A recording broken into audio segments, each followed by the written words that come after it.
Nous sommes dans la 9e vague de Covid. Alors on va en parler avec le docteur Nathan Pfeffer-Smaja. Bonjour Nathan. Bonjour. Médecin infectiologue. Pas mal de conseils à vous donner, d'informations, de nouveautés concernant ce virus.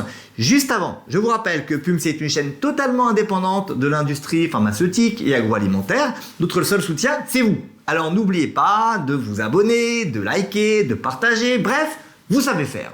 Nathan, on est dans cette 9e vague de Covid, on appelle ça encore le Covid-19. Oui, et le nom de la maladie reste Covid-19, c'est celui qui restera pour les années à venir. Alors, on est dans cette 9e vague, est-ce que, posons la question, est-ce que les fêtes sont compromises ? Alors, toujours une question difficile, je pense qu'il est important de rappeler, c'est qu'il y a encore de nombreuses personnes fragiles, notamment des personnes immunodéprimées ou des personnes âgées qui font des formes graves. Alors certes, la grande majorité des gens qui n'ont pas d'immunodépression ou qui sont en bonne santé vaccinés ou qui l'ont déjà eu ne sont pas ou peu à risque de formes graves, mais on voit encore des gens hospitalisés avec des formes graves de Covid, des gens qui vont en réanimation et des gens qui décèdent. Je ne vais pas vous donner des chiffres, il y en a tout le temps, mais juste c'est 400 décès environ par semaine. Le Covid actuellement, c'est une des causes de mortalité majeures aujourd'hui, en ce moment en France. Et c'est en augmentation actuellement, actuellement on est en décembre. C'est actuellement en augmentation, très clair, c'est ce qu'on appelle cette 9e vague, c'est une remontée des formes graves, des patients hospitalisés, des réanimations et des décès. Alors on a l'impression que au sein de la population, c'est devenu un peu comme les infections banales, la grippe, même si c'est pas banal, mais on n'avait pas l'habitude de s'alerter chaque année à ce point sur la grippe. Est-ce que là, dans les jours qui viennent, il y a vraiment lieu de s'alerter, de prendre des mesures? On ne sait pas trop si ça va être fait. Disons que ce qui nous semble important, c'est de tous participer à la protection de ces personnes fragiles, à la protection des personnes les plus âgées, à la protection des personnes immunodéprimées, des personnes qui ont des maladies chroniques. Et cette protection, elle est notamment renforcée par la vaccination.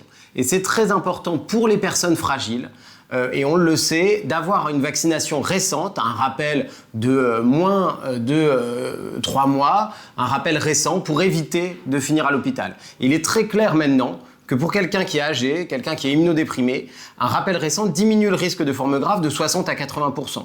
Donc c'est très important, et pour l'instant en France, on est passé à côté de cette campagne de rappel vaccinal. Alors il y a un nouveau variant qui semble majoritaire, on en parle finalement assez peu, le B1... BQ 1.1. 1.1, peu importe, voilà. Est-ce que le vaccin est encore efficace contre ce variant ? Donc tout à fait, on a ce nouveau variant là qui monte très vite, qui est majoritaire en France. Ce nouveau variant, le vaccin évite les formes graves, à nouveau, et y compris les vaccins, vous savez, bivalents qui sont disponibles actuellement, où il y a à la fois la souche historique du virus et la souche Omicron, parce que le BQ 1.1, c'est un sous-variant d'Omicron, voilà, c'est un peu technique, mais en tout cas, les vaccins bivalents prennent en compte Omicron, même les vaccins antérieurs protègent très bien contre les formes graves, donc il faut vraiment avoir un rappel, et le message, c'est avoir un rappel pour toutes les personnes fragiles, quel que soit le vaccin qu'on utilise finalement, tous sont efficaces pour les formes graves. Alors vous nous dites toutes les personnes fragiles, c'est-à-dire le discours a un peu évolué, c'est-à-dire que on va moins insister pour que l'ensemble de la population se fasse vacciner. Alors le rappel de cette saison, effectivement, concerne toutes les personnes qui ont plus de 60 ans, ou les personnes qui avaient un schéma incomplet, qui ont eu qu'une ou 2 injections, ou alors les personnes qui ont des maladies chroniques, des immunodépressions. Donc tout le monde, il y a une indication à la vaccination pour tous, mais ce rappel-là de fin 2022, il est indiqué chez toutes les personnes fragiles. Alors est-ce que très concrètement, ça va être les fêtes bientôt, est-ce que on doit prendre des précautions avec ses proches, comme on a le souvenir, nous disait de pas trop rencontrer les personnes âgées au réveillon au début. Qu'est-ce qu'on préconise là cette année ? C'est une très bonne question. Je pense qu'il y a 2 choses très importantes. C'est s'assurer pour les fêtes que toutes les personnes fragiles, notamment les personnes de plus de 60 ans, soient vaccinées. Et il y a une recommandation aussi de vacciner toutes les personnes qui vont être en contact avec des personnes fragiles. Et à l'approche des fêtes, on va beaucoup être en contact avec des personnes fragiles. On a tous des proches qui sont soit âgés, soit des maladies chroniques. Et donc l'idée, c'est vraiment, si vous voulez protéger vos proches lors des fêtes, de se vacciner et de les faire vacciner. Et bien sûr, les mesures barrières, ça...